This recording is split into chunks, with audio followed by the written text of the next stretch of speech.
You've got to figure out how do you take the single transaction user and turn it into a reoccurring theme? Because the reoccurring revenue is basically the thing that's going to fuel your business for ongoing success and growth. Most of the lessons I've learned have been hard. It's not just selling a product, it's selling anything. My mom came home and said, I heard they're having clown college auditions, and I told my mom, good luck, go get them. Time to catch up with the CEO Bros after hours. The conversation continues. It's Friday. Happy Friday. Glad to be here. Gentlemen. Look at I can reach for his glass now. Nice. So, I'll toast my best friend. Look at this free sponsorship right now. That if you want your paid sponsorship, contact us. Let us know. And while you're at it, hit that subscribe button. Let's just get that right out in the open. And share. Share with your friends. Let them know about this. Share. Amen. All right. So now that we're doing this business podcast, I find myself like looking at the world differently. And I see, and this isn't a bad business, I'm just amazed on how some businesses can stay in business. Those large cranes, those large cranes that build buildings, that's got to be the craziest business. Think of the overhead, think of the liability, but that's a business. Someone has to own those cranes and rent them out. I don't know why I find that fascinating. You know how restaurants I think are fascinating to run? I think cranes are my new business that I find absolutely fascinating. Well, I get the same thing you do. Anytime I drive down a street in a business district, I see companies like, how are these guys making money? How are they staying in business? What's their business model? What do they actually do? What's the liability? And I mean, I haven't looked at cranes, but there's a lot of other businesses. Yeah. A close friend of ours has a crane business. Actually, ironically, and rents cranes. Shout out to Danny Schnaitman of Man Cranes. He has he's had a crane business for I think 20 plus years. I think he's doing well. So many questions. Where do you seems like his family's living comfortably? Where do you store them? How do you rent them? How do you get them to the location? I think you have to tie off with all the different construction outfits that are out there. Yeah. And over time, you do a good job, and it's like, okay, and who are we going to use? Let's turn over to Man Cranes, and I think he's built a great business from it. So, but yeah, there's definitely those businesses that are out there. You scratch your head and you're saying, what prompted them? It must have been a passion, or a drunken stupor. Someone wakes up and says, I actually want to open, a taffy shop. Or you inherit it from somebody. Or you inherit it, yeah. But I mean, some of the stores, mainly retail that I see. I mean, we're talking about different business models. I mean, a retail store in which the traffic of people coming in, I always wonder, like, where did they think they're going to generate that many, interested consumers for that product? But yet they're there years later, and so they must be, obviously doing something right. Successful outcomes. Yeah, some have been there 20, 30, 40 years, and like, I've never been in that place. So, wonder how they make money. But I think that's one of the things we wanted to talk about is like all the different types of business models that are out there. And would that include business model? That include being in a mall and being outside a mall? Because, malls are kind of dying. And it used to be that you'd have a store in a mall, you're going to get all this traffic. But now it's not so much the case anymore. Right. If for retail, I mean, retail is one type of business, where you're counting on customer traffic coming in to typically buy a product. That's retail. That's a model. Retail, I would consider a model. Restaurants actually kind of retail. But, to me, there's subscription businesses, like software and magazines. And I mean, actually everything to me is becoming a subscription business now. There's retail, which is, attract customers into your place or into your website. There's service businesses like landscaping, plumbing, electrical, contracting. Online businesses. Yeah, online Solely manufacturing, making products or being a wholesaler, like you're in between. Yeah. You're not actually selling to consumers. There's, professional services like doctors, accountants, attorneys, and stuff like that. So there's a lot of different models in terms of how people make money and how they grow their businesses. And it's always fascinating to me. One of the things Brad and I were debating earlier is I feel like subscription models are taking over the world. Everybody is trying to figure out how to bill you monthly for something. even products that don't make any sense. Like I wouldn't be surprised if these microphones are charging us $1 a month, for maintenance or for Well, you signed up for the subscription. Well, I know. I didn't, nor would I sign up Well, for that. a lot of times you don't even see those Sounds like things. you may be gullible in signing up for all those. All of a sudden, one day you check your credit card and you're like, oh, I've got a membership to such and such. And it's like, what the hell is that? And then try to cancel them. But I mean, do you guys see that? I mean, it seems like everything's going to subscription. Even cars nowadays. Like, listen, if you want this feature, it's $10. But if you're talking about a a good, all right. So if you're talking about a solid business model, 100% agree with you. Subscription, Yes, is reoccurring ideal. revenue. If you can get- because we always talk about whatever business you're considering starting out there. We talk about like, all right, what's the key components of a business that is more likely to be successful than not. If you have a reoccurring revenue stream, well, then you've got half the battle won, right? I mean, and that's in subscription based, obviously you've got a customer locked in longer term, whether it's 6-month subscription, a year, 2 years. So the premise, do I think a subscription based business is one of the best business models to get into? Yes, that I agree with. Yeah. I just don't. If I was going to start a business today, I'd figure out how to do a subscription model. Even at VHT, we were trying to figure out what can we do that would be a subscription, because we were a service model, which is if you need our service, you call us, you pay us. There's no guarantee you're going to come back again and use us. That's to me is the challenge with retail. Somebody comes in, they buy something from your store. Are they going to come back the next day, the next week, ever? They buy a sweater from you. You sell apparel. They buy a sweater from you. You're hoping that customer becomes a repeat client. We've talked about that. Customer one-off, client reoccurring customer. Yeah, because I think as much as I say it scares me to own a restaurant, the one nice thing would be when the transaction's over, it's over. A bad meal, you can get through that. Where if there's a problem with the subscription, or it's much more challenging to solve. So, but then on the bad side, you got to get those repeat customers again and again. So you're talking about, see, I think it's the opposite. If somebody has a bad meal at your restaurant, the chances of getting them to spend money again in the future are difficult. Yeah. If I have a miserable experience at your restaurant, I'm probably, not only am I not going to come back, I might tell 5 or 10 people that you don't want to go and eat there again. The subscription service is kind of a repeatable, built-in. You're receiving a service, you're receiving a product, you know what you're going to be getting. You're paying a fixed amount. It's kind of a spend it and forget about it, right? I mean, at least 3 times a month. I hate my cable company. Yeah, so let me but I still clarify pay that. the monthly bill. I think so. You're right on that. I'm saying it's easier to solve. If they had a bad meal or bad whatever, you can solve that quicker.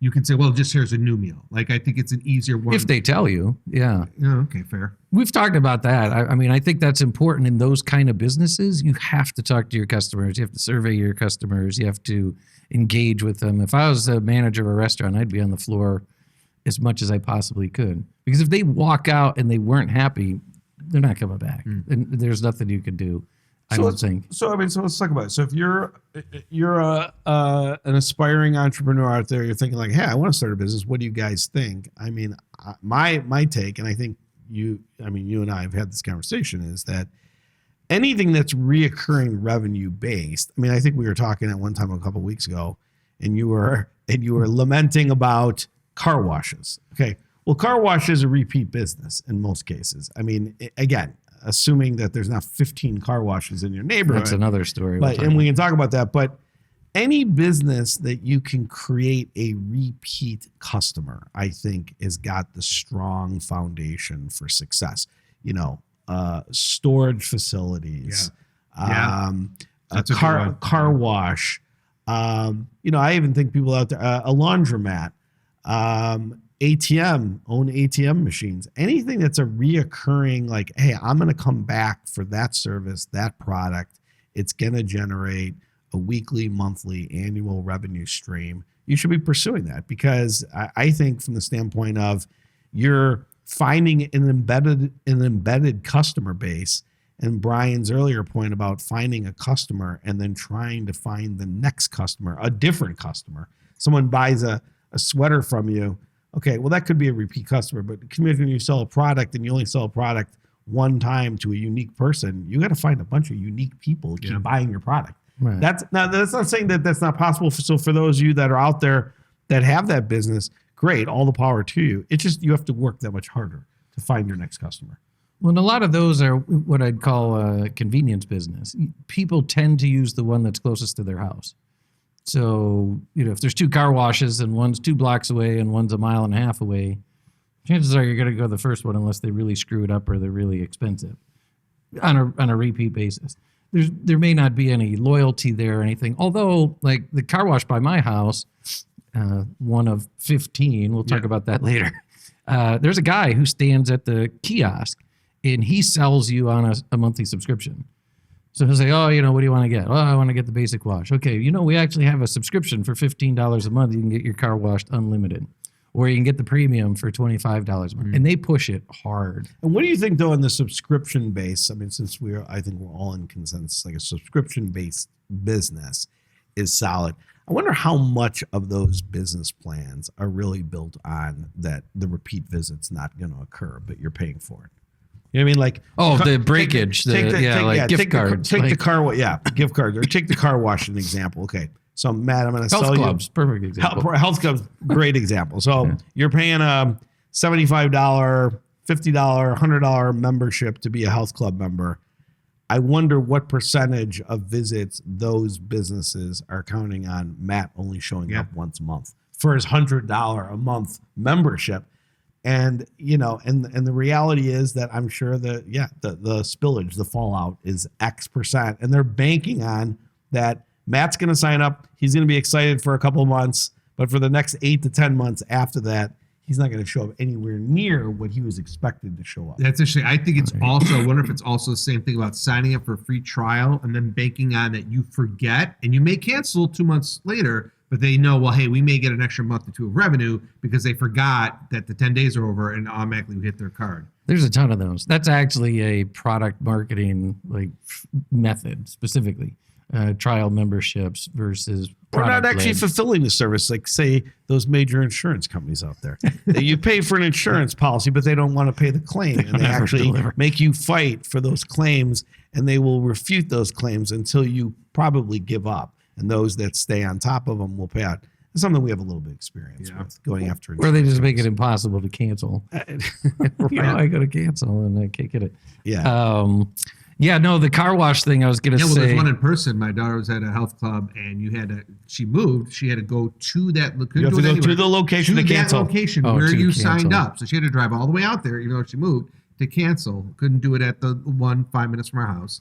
Right. Guarantee you that is built into that. Okay, if we have 20% churn, 20% cancellation on an annual basis, and we force those people to come in and cancel on the spot, I bet you will save 3 or 4% of those people that just do not want to come in because they're lazy. They don't, which is kind of ironic. Being a health club, they're lazy. They don't want to come in for the It's like it's like I can't get into the health club to cancel my subscription, but they build that in to ensure that that's 3%, 4% revenue protection against those people that will ever come in and cancel. It's actually wise. I don't know why I'm so fascinated with Blockbuster. I think I've said it before. Something about that business failing fascinates me. And I remember back then that they were generating so much revenue from late fees. Right. That they really sustained their business. And then when Netflix opened and when it was by mail, and then Amazon, Blockbuster had to get rid of late fees. Remember because they banked on all that. It was like $50 million in revenue from late fees. Right. And I went, that's tricky. Like that's you're banking on people bringing them in late. Well, look at Southwest Airlines. They, for a long time, survived on no baggage fees when everyone else went to baggage fees. And now they've had to reverse that. Did they? Have they? Yeah, because that's where everybody else is making their money. I can sell you a flight for less than Southwest because I'm charging you an extra $75 to bring your bag. Southwest is losing flyers. So, that's the interesting part of a lot of these models. I think, and Brad talked about the retail stores and how are they doing business?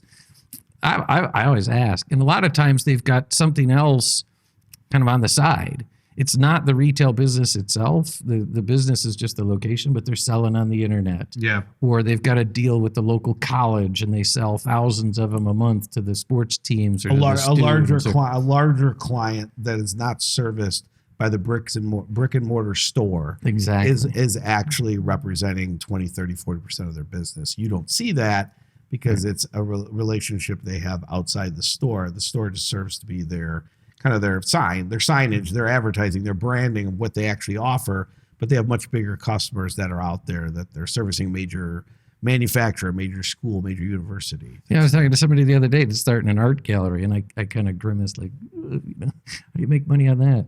But they host events at the art gallery. They do training and lessons and things like that. They've got an online gallery where they sell a lot of stuff. So it's not the physical gallery that makes them the money. They have to have a physical gallery to call themselves an art gallery, but it's all the other stuff that, pays the bills. Well, I don't know if this counts as a model, but then it seems like there are some businesses where they hardly sell, but if they sell one item, they're good for like months. Like if it's an art gallery, but if they sell one $10,000, $100,000 painting, they're good for a while. Those seem to be. What about a $5,000 mattress at a mattress store? Brian appreciates mattress stores. Actually, that's kind of a better example. Isn't that what you hear? Is that if you sell, the markup is so high?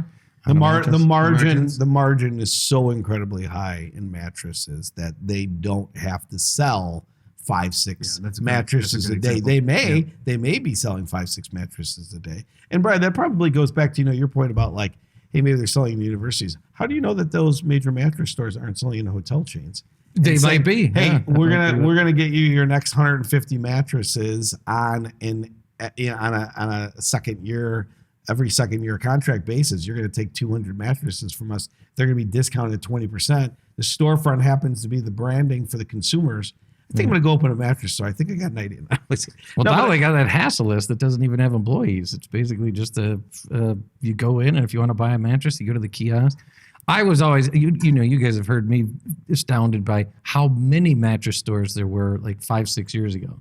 It's kind of a boom bust cycle where there'd be a mattress store on every corner. Yeah. It's like there wasn't even a Starbucks in every corner. There was a mattress store on every corner. I'm like, okay, I bought 2 mattresses so far in my life. I buy 2 coffees a day. I don't need 4 mattress stores. But it seems like they go in cycles. Like right now by me, that's actually happening with car washes. There's 15 car washes in our town. There's actually car washes across the street from each other. Well, perhaps the question is there more mattress stores or is there more Somali daycares? I mean, we don't really know right now. We're trying to figure out if there's more funded Minnesota Somali daycares or if there's There does seem to be a lot of them. That's a boom Can you hear business. the bitterness in my voice about Being in the running healthcare a industry? pediatric therapy business and knowing that there's a pediatric daycare business somewhere out there that's being funded by us taxpayers and that kids don't even exist? And Well, that's a model. They have exactly. They've got a little side hustle. Had to give a little bit Building of the bitterness. government. Had to show a little bitterness there for 5 minutes. That might just be its own topic. I might just vent for 30 minutes, just talk about that whole nonsense. But so where do you want to take? So We're we're talking about VHT, business we models. used to just our example. We were a service business, but we viewed everything as we want to win clients, not transactions. The clients didn't pay us a retainer. They didn't have a subscription, but we wanted them to use us for every new listing they got. And we targeted the top agents, the ones who had 1 or 2 new listings a week. Those are the people we wanted to have a relationship with. So we ran it kind of like a subscription business. That's how we presented it to investors. That's how we did our financials.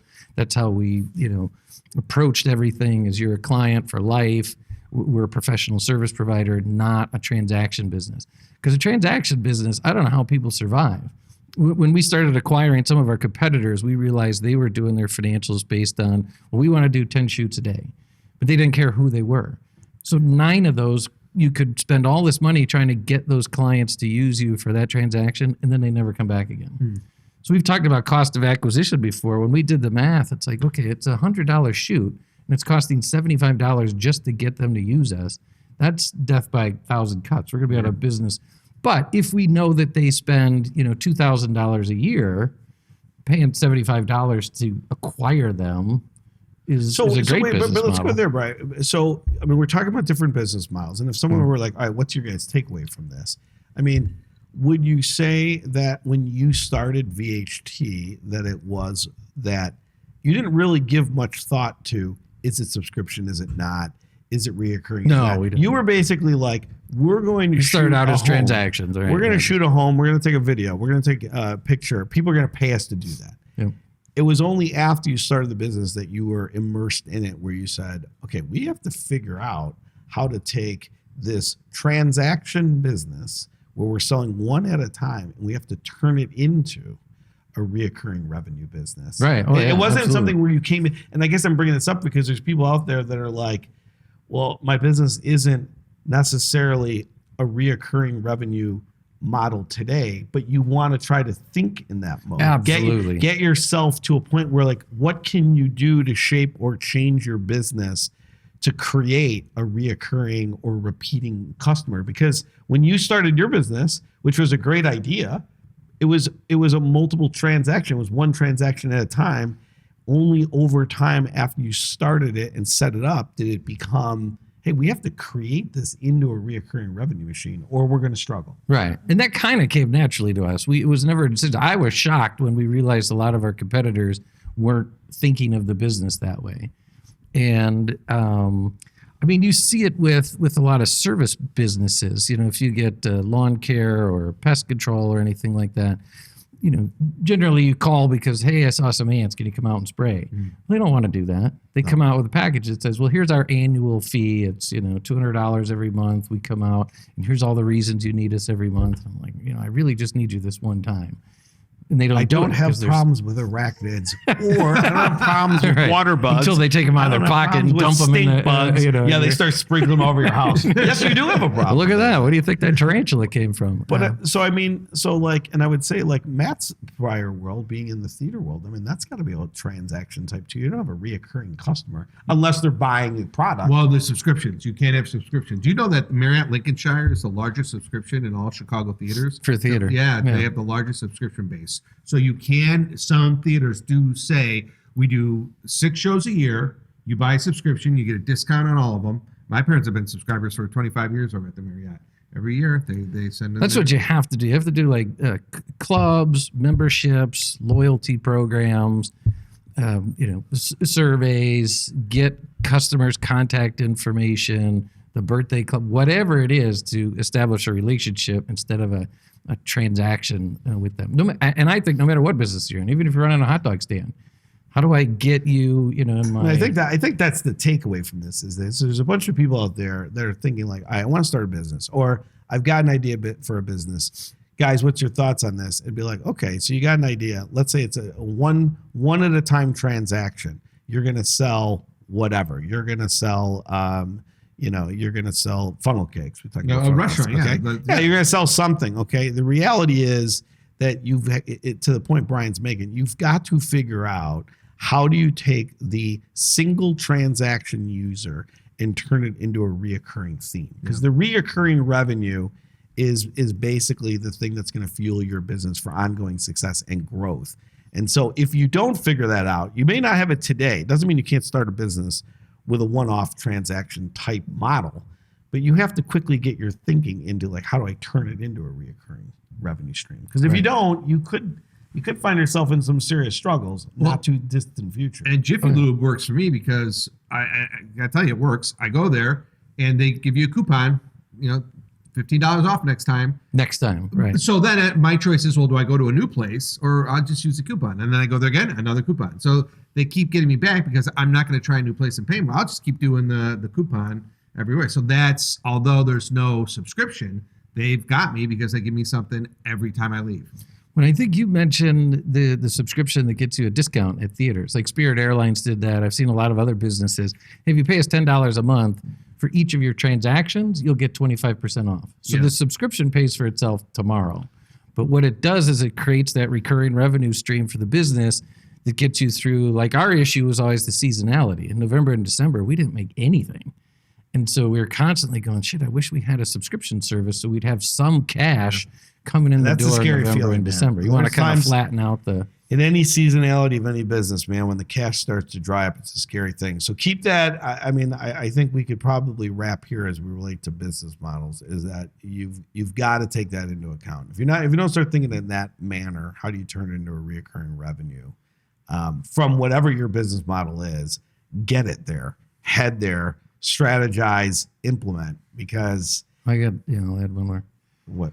Well, I was going to say, I think it's also important. I know we're going to do a different episode on this, but how you're running your business. If it's a kind of lifestyle business where you're just living off the income, that's one thing. But if you ever want to sell the business, like you can't, there's very little value in a company where you got to win the customer every time. People want to buy cash flow. They want to buy a business where there's guaranteed revenues coming in. If not guaranteed, at least predictable revenue. Predictable. I think that's a good tease. How setting yourself up for the sale of your business. So that's a good tease. We should do that episode right. there. So we've mentioned cranes. We not the Mattress shops. Mattress. We didn't even talk about your cranes, actually. So We don't need to go into cranes. well, no, tonight. not cranes Oh, my necessarily, but God. that business model of there's a huge capital expense up front There that is. most people Yeah. can't do because they only need that equipment one time. So there's a whole business in, well, I'll buy the printing press. I'll buy the supercomputer. I'll buy the crane. I'll buy the bulldozer. I'll buy the whatever, and I'll rent it to you, lease it to you, provide you a service with it. Even landscapers. It's like, who's going to go out and buy one of those big Right. mowers, just to do their yard?